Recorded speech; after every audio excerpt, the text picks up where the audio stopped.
ازيكم يا حبايبي؟ عاملين ايه؟ يا رب دايما تكونوا بخير واحسن حال. وحشني كتير من الفيديو اللي فات. موعدنا النهارده كده مع فيديو جديد، وهيكون فيديو مشتريات الشهر، شهر 7 ان شاء الله باذن الله. ويا رب يكون الفيديو مفيد بالنسبه لكم وتستفادوا من الاسعار. طبعا أنا مبدئيا كده انا عارفه انا اتاخرت عليكم جدا جدا، بس والله ما ليا نفس خالص للتصوير ولا للقناه. حاسه ان انا خلاص ما بقاش ليا طاقه خالص للتصوير ولا للقناه. بس يلا مفيش مشكله. وشكرا لكل واحده سألت عني وقالت لي انتي فين يا منى، وحشتينا، ويا رب دايما تشوفوا الخير دايما، ويرزقنا يا رب جميعا ان شاء الله. طيب مبدئيا كده انا جبت حاجتي. طبعا الشهر ده انا مزنوقه جدا، الفلوس مقصره معايا شويه، فحاولت ان انا اجيب الحاجات اللي انا محتاجاها قوي قوي.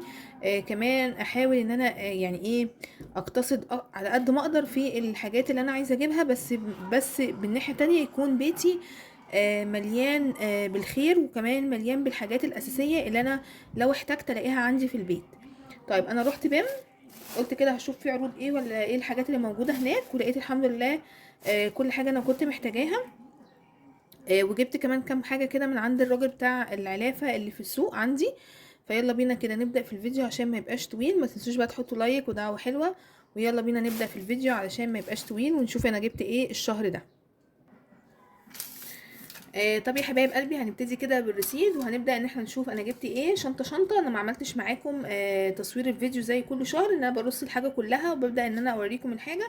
لا، انا قلت اغير شويه في طريقه التقديم الفيديو، ممكن تعجبكم. قولوا لي برده كده احسن ولا ان انا احط الحاجه كلها مره واحده. طيب مبدئيا كده اول حاجه انا جبتها طبعا الرز. بالنسبه لي الرز انا ما كانش عندي رز خالص.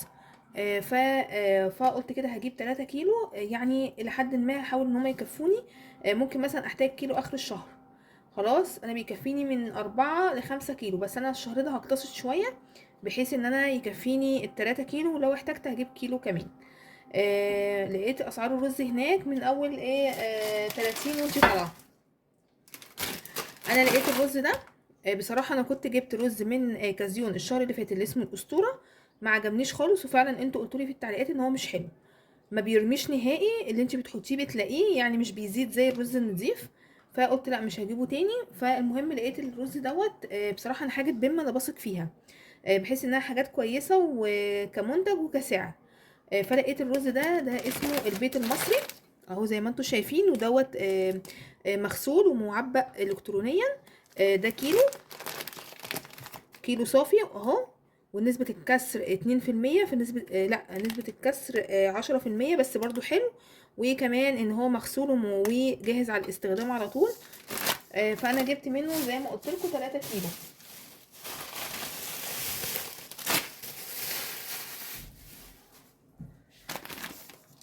الرز ده كان عامل كام؟ كان عامل 29 جنيه. سعره بالنسبه لي كان حلو، وفي نفس الوقت ايه اقل سعر لقيته هناك. والرزايه زي ما انتم شايفين بصوا حلوه مش مكسره ولا حاجه. فيا رب يطلع حلو بقى. لكن الاسطوره فعلا ما انصحش اي حد بيه. فجبت 3 كيلو، الكيلو كان عامل 29 جنيه. بصوا الحاجه اللي بعد كده اللي جبتها، جبت الدقيق. انا الحمد لله عندي كيلو مقفول، وحوالي كيلو الا حاجات بسيطه مفتوح في العلبه. فانا بالنسبه لي كده كافيين جدا جدا، فانا جبت عليهم 2 كيلو من الدقيق. طيب انا حظي النهارده الحمد لله ان انا رحت ولقيت ان هم عاملين النهارده عرض على دقيق افسانه ب 20 جنيه الكيلو. فبصراحه سعره حلو قوي قوي، فجبت 2 كيلو على الكيلو اللي عندي اللي هو المقفول. بالنسبه لي 3 كيلو في الشهر حلوه قوي قوي. هعمل مثلا منه كيكه، هعمل منه قراقيش، هعمل منه بيتزا، هعمل منه اي حاجه هيكون عندي. وطبعا انا بستخدمه كمعيار يعني، حتى لو انا بحمر حاجه ومحتاجه دقيق باخد منه عادي. فبالنسبه لي بينفع معايا في كل الاغراض. ده طبعا ده كيلو مش اول مره اجيبه، انا جبته قبل كده كتير معاكم في المشتريات. فجبت 2 كيلو منه، الكيلو كان عامل 20 جنيه. طيب الحاجه اللي بعد كده انا طبعا مشاكم بالرصيد عشان ما انساش اي حاجه. جبت برطمان المربى ده. بصراحه بينفع قوي في فطار، في عشوه، في اي حاجه كده بيبقى حلو جدا. ده حلواني اخوان مربى مشمش. احنا احلى طعم بنحبه اللي هو المشمش. بس بصراحه كنا دايما بنجيب اللي هو فيتروك. فما لقيتهوش، فقلت خلاص اجيب دوت. ده حلواني اخوان، ومش عارفه ده وزنه قد ايه. ده وزنه 380 جرام تقريبا، مكتوب عليه كده. ده كان عامل كام؟ كان عامل 30 جنيه. البرطمان ده كان عامل 30 جنيه. بصوا الحاجه اللي بعد كده، جبت علبه الجبنه دي جبنتي بطعم الاسطنبولي، قلت برضو تكون عندي كده احتياطي. طبعا ده غير بقى مصروف الاسبوع، بجيب منه مثلا لو احتجت جبنه، احتجت لبن، احتجت بيض، المهم يعني ان انا ايه، لقيت سعرها حلو. فجبت واحده كده، قلت اخليها عندي، دي نص كيلو، كانت عامله 28 جنيه. سعرها بالنسبه لي برضو كان كويس. فجبت واحده كده اسطنبولي. تعالوا نشوف بقى جبنا ايه كمان. بصوا بقى، لقيت الحليب دوت او اللبن ده منزلين عليه عرض تحفه. انا بقالي مده بجيب طبعا لبن بخيره من السوق، عندي بيبيعوهولي الاتنين، لو هاخد اتنين ب 35 جنيه، لكن لو هاخد واحد بيحسبولي ب 18 ونص تقريبا او 18. المهم ان انا لقيت اللبن ده، لبن اسمه قشطه، طعمه حلو على فكرة، وبستخدمه بقى للمشروبات، هعمل مثلا موز باللبن، هعمل اي عصير باللبن، هعمله في قهوة، هعمله في اي حاجة، في كيكة، في الحاجات دي كلها بينفع قوي قوي. فلقيت عليه عرض حلو قوي، ان الكيس منه ب 15 جنيه. هو وزنه قد ايه؟ وزنه 425 ملي اهو، وب 15 جنيه، فبصراحة سعره بالنسبة لي كان حلو قوي قوي. فانا جبت منه 4 اكياس اهو، 4 اكياس من اللبن، قلت برضه احطهم عندي في التلاجة ينفعوني بقى في اي حاجة انا محتاجاها. الكيس منه كان عامل 15 جنيه. بصوا الحاجة اللي بعد كده اللي جبتها، جبت توابل البطاطس دي. بصراحة حلوة قوي، طعمها حلو كمان، تغيير يعني للاولاد لما بييجوا ياكلوا البطاطس. بصوا طبعا انا ماشية في المقاطعة، بس انا معرفش كنور مقاطعة ولا لا، يعني انا اعرف ماجي واعرف فاين فودز خلاص، لكن كنور انا معرفش دي مقاطعة ولا لا، فاللي يعرف يقول لي.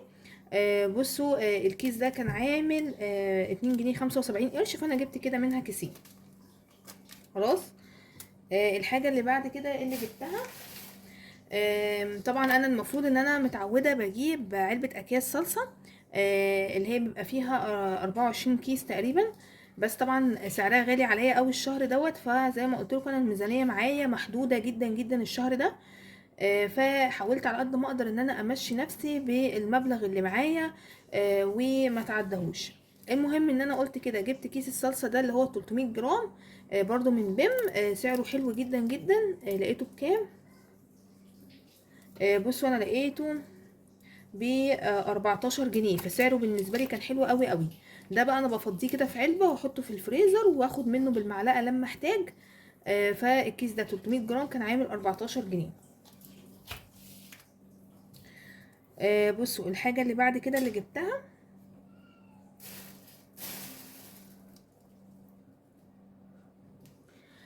جبت معجون المسواك ده.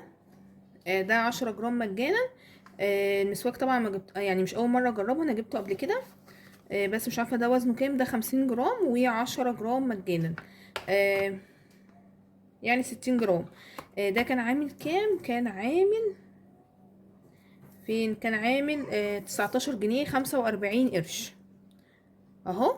وان شاء الله هحاول ان هو يكفيني الشهر باذن الله. طيب الحاجة اللي بعد كده اللي جبتها، جبت الكاتشب ده. بصراحة مؤخرا انا طبعا كنت بجيب منه الكاتشب والمايونيز والصوص الباربيكيو. بس بصراحة قلت هستغنى عن المايونيز وعن الصوص الباربيكيو، هكتفي بس بالكاتشب الشهر ده، لان زي ما قلت لكم الميزانية معايا مخرمة شوية او ضيقة. المهم ان انا جبت الكاتشب ده، ده وزنه 200 جرام، وده كان عامل 21 جنيه وربع خلاص. سعره برضو بالنسبة لي كان كويس. فجبت كده واحدة بتكفيني الشهر ان شاء الله. طيب الحاجة اللي بعد كده اللي جبتها، بصوا جبت الشاور ده. انا كنت محتاجة شاور الشهر دوت، بس طبعا الشاور اسعاره من 60 وانت طالعة، سواء بتاع ماي واي عند بتاع المنظفات او اي ماركة تانية، ويمكن كمان 70 80 100 وهكذا. فبصراحة لقيت الاكياس دي عند بيم، ده وزنها 500 ملي، يعني نص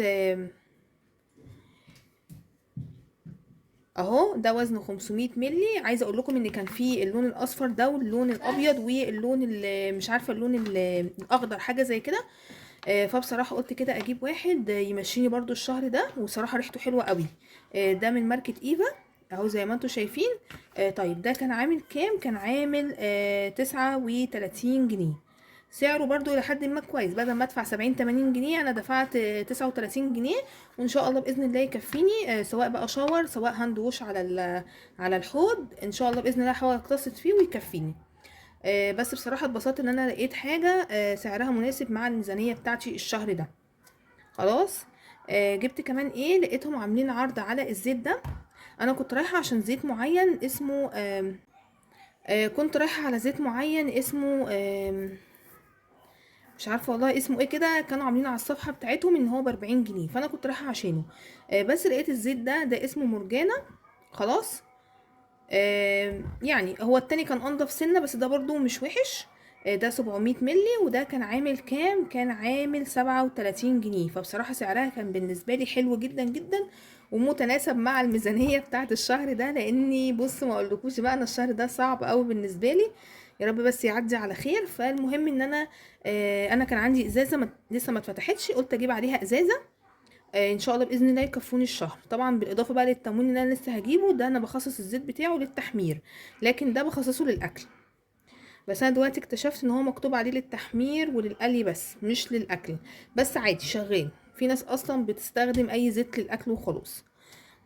او ممكن ان انا اكتفي بالازازه اللي عندي اللي هي نوعها نضيف للاكل، ودي اخليها للتحمير، لسه بصراحه مش عارفه. المهم جبت كمان ايه،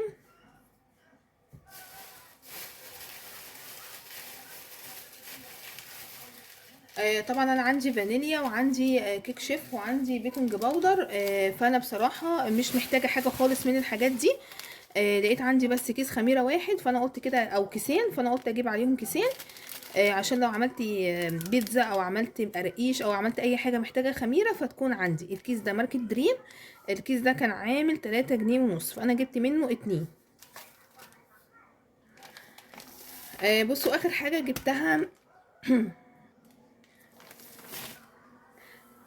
اخر حاجه جبتها هو المسحوق الاوتوماتيك دوت كيلو مسحوق للاوتوماتيك للابيض والالوان اللي هو بالماتيك. دوت كيلو. خلاص. انا طبعا انا كنت محتاجه مسحوق الشهر دوت. فانا قلت بصراحه هجيب كيلو بكيلو، لما يخلص ابقى اجيب تاني، عشان حسب زي ما قلت لكم الميزانيه. فانا ده انا جبته قبل كده، هو كويس، بس ريحته كويسه على فكره، ريحته حلوه، بس يعني كويس اصلا. بصوا انا يعني في الغسيل انا بغسل الحاجه مجرد لابسه وبغسلها خلاص. فانا جبت ده كيلو بقوه الاكسجين، وريحته حلوه على فكره. انا جايباه بكام، جايباه ب39 جنيه. سعره بالنسبه لي برضو كان حلو، ماشي مع الميزانيه بتاعت الشهر دوت. فانا جبت كيلو، لو احتجت تاني ممكن ابقى اجيب كيلو مثلا على نص الشهر ولا حاجه. خلاص. لان انا لسه عندي حبه في العلبه. دي كده الحاجات اللي انا جبتها من بيم. خلاص.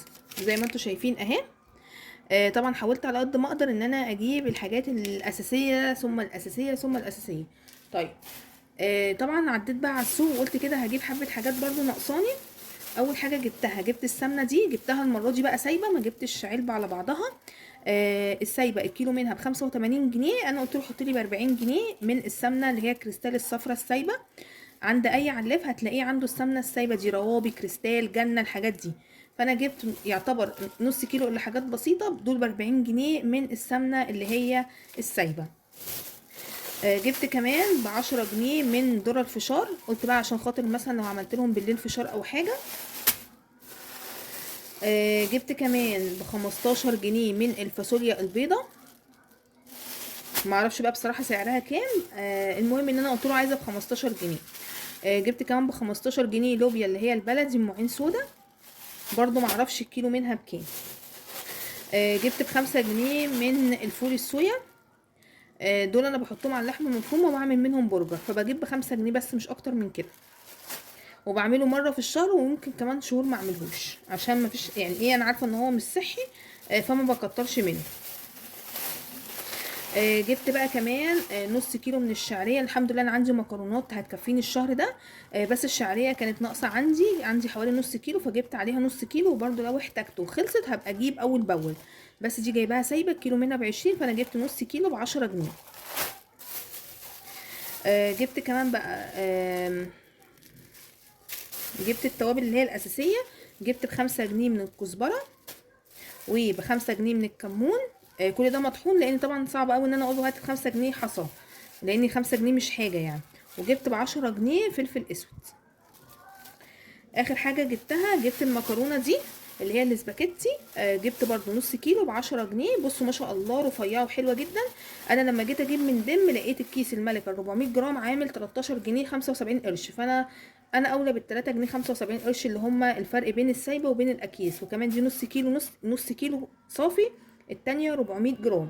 فبالنسبه لي الشهر ده كنت بحاول على قد ما اقدر ان انا اقتصد واجيب الحاجات اللي ناقصاني. دي بس المكرونه اللي كانت ناقصاني والشعريه. لكن انا عندي مكرونه خواتم، وعندي مكرونه فرن، وعندي كمان مكرونه شرايط وهلاليه.